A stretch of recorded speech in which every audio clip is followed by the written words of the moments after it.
Hello, everybody, and I'm really, really delighted this afternoon to be joined by Dr. Penny Hannant. Penny, and I'll read this, is the Assistant Professor in Education Inclusion at the University of Birmingham. Have I got that right, Penny? That's right, yeah. Great. And Penny is the author, as many of you will know if you listened to our podcast several months ago where Penny spoke.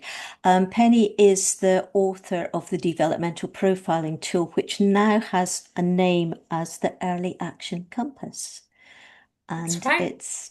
and that's what Penny is going to be talking about in her talk for the conference. So, Penny, do you want to just give us a little bit of insight as to what the Early Action Compass is and how it works? Yeah.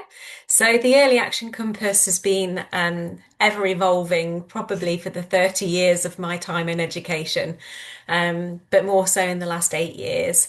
And it brings together all of my time as a teacher, as a head teacher, a Senko, a parent, a governor, an assessor, and an academic. And what the idea behind it is that we really need to understand children's development in order to understand how they learn. Hmm. And at the minute, we don't have any tools to do that. And it's more so important these days because there's um, limited sort of access to ages and stages questionnaires for the 2.5 year check, for example.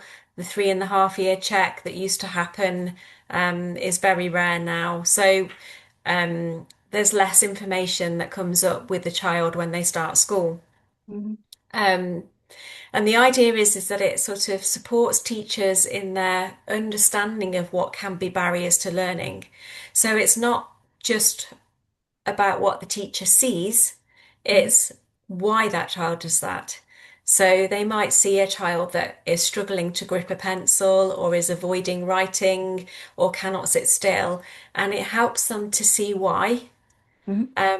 And hopefully, because of that, they can then intervene, and the early action compass signposts into how support can be put into place as well. Um, it wasn't just made and created by me. I had the vision, but it was actually very much a joint effort by lots of professionals. So it started off as being a paediatrician, myself as a developmental psychologist, an OT, occupational therapist, and a speech and language therapist. So we sort of did the first model and the pilot.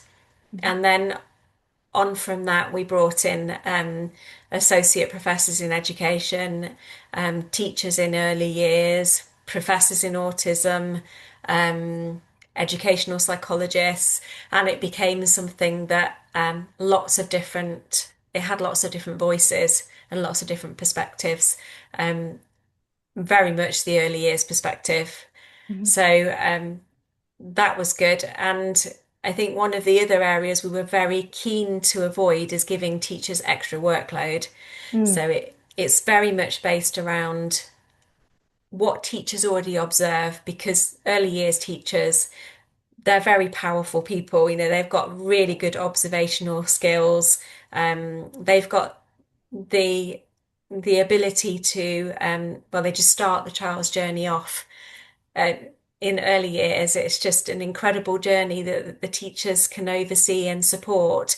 And they already make those observations, but it's trying to make them richer, Hmm. trying to make them understand why they're doing it. Hmm. Um, and that's what we profile in the early action compass. So they can see like a map of a child and then the areas they're good at, the areas that Hmm. they might struggle with, and then hopefully intervene early on.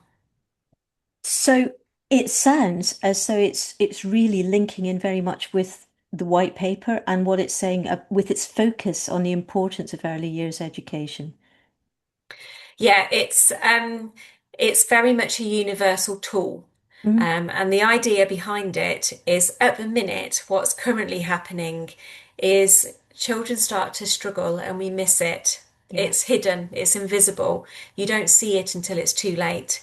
Hmm. And so the sort of bigger circle is the specialists and the people that have to get involved later on, Mm, whilst this sort of universal support is quite small.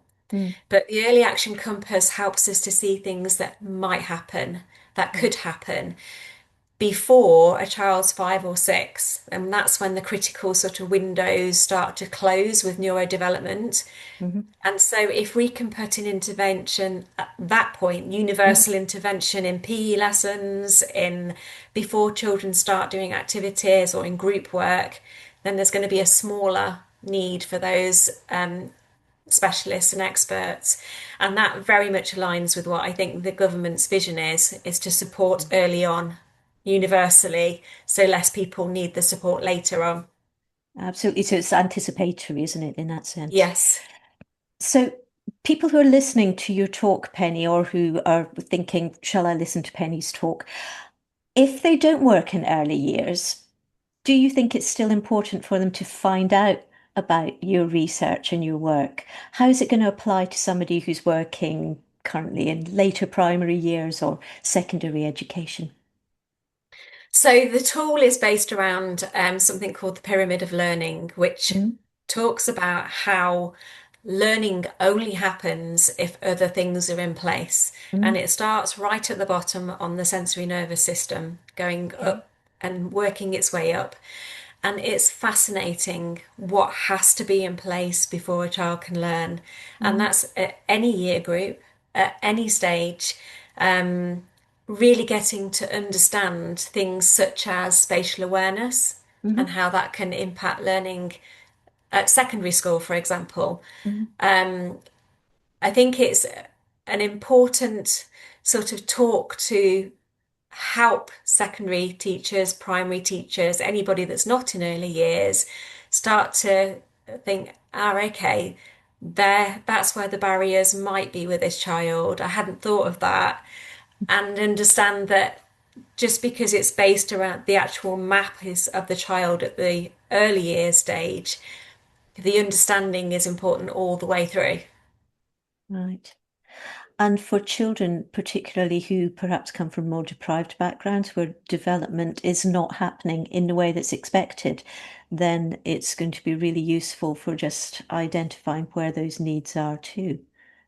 Yeah, so what's really nice about it, and hopefully the more schools that actually get involved in the early action compass, is we will get year upon year data come through. Mm, So we'll not only be able to see changes annually in the developmental areas that are mm, different, but we'll be able to see changes demographically, mm, but also changes in socioeconomic status as well, because it highlights all of those.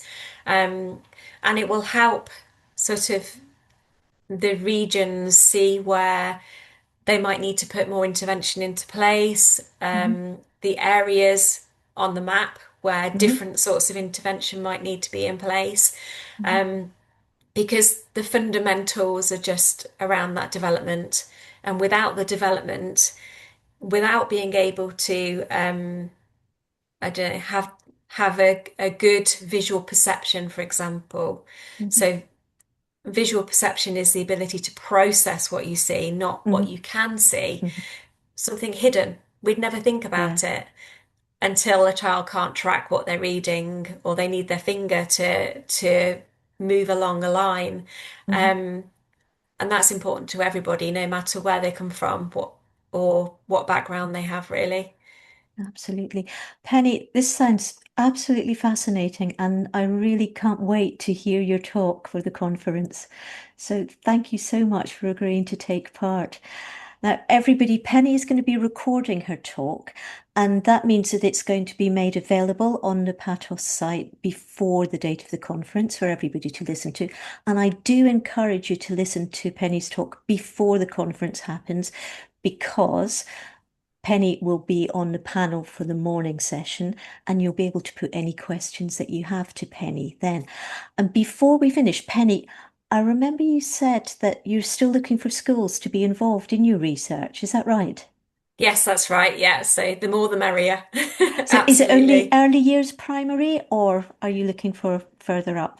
No, it will be reception classes that we need involved if possible.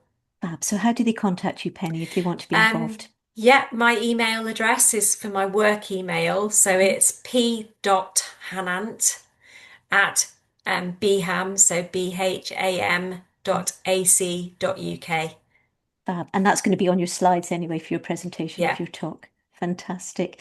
Thank you so much for joining me today, Penny, and looking forward to seeing you at the conference. lovely. And I'm really looking forward to being there. Thank you for asking me. Thanks, Penny. Bye now. Okay, bye.